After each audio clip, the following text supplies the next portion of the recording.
अरे अरे काली जमुनिया तू फरी के झपस जाती फरी के झपस जाती हो। जामुन तोह का तोड़न पियवा औते नयन भरी देखित नयन भरी देखित हो। जामुन तोह का तोड़न पियवा औते नयन भरी देखित नयन भरी देखित हो। अरे अरे काली जमुनिया त फर के झपस गई फरी के झपस गई हो।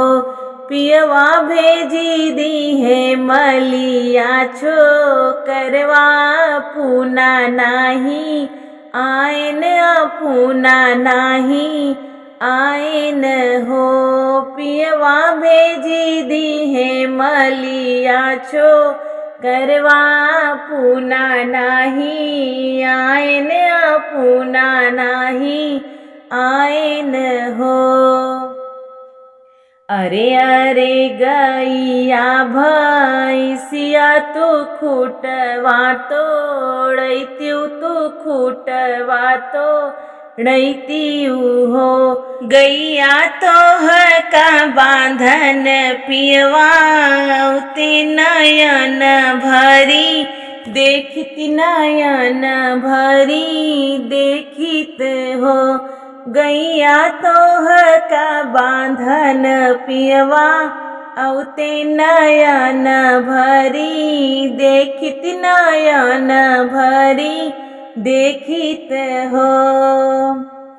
अरे अरे गैया भैंसिया त खूटवा तोड़ावई त खूटवा तोड़ावई हो।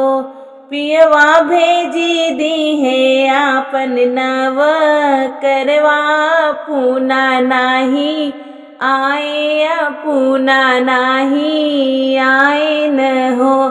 पियवा भेजी दी है आपन नव करवा त पूना नाही आयन पूना नाही आयनी हो। अरे अरे सासू नदिया तू न खराब नहीं तू न खराब नहीं तीऊ हो। सासू तोह का देखन पियवा औते नयन भरी देखित नयन भरी देखित हो। अरे अरे सासू नदिया त न खराब नावई त न खराब नावई हो।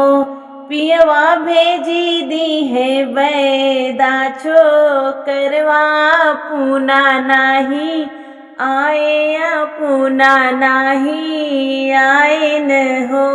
पियवा भेजी दी है बैदा छो करवा पूना नाही आयन पूना नाही आयन हो।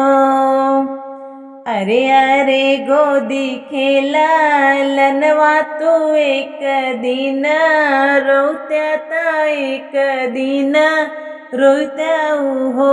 ललना तोह का देखन पियवा औते नयन भरी देखित नयन भरी देखित हो। ललना तोह का देखन पियवा औते नयन भरी देखित नयन भरी देखित हो। अरे अरे गोदी के लालनवा त एक दिन रोवई त एक दिन रोवई हो। पियवा सोनी गए लालन के रूदनवा त हाली बेगे आई गए हाली बेगे आई गए हो। पियवा सोनी गए लालन के रुदनवात हाली बेगे आई गए, हाली बेगे आई गए हो।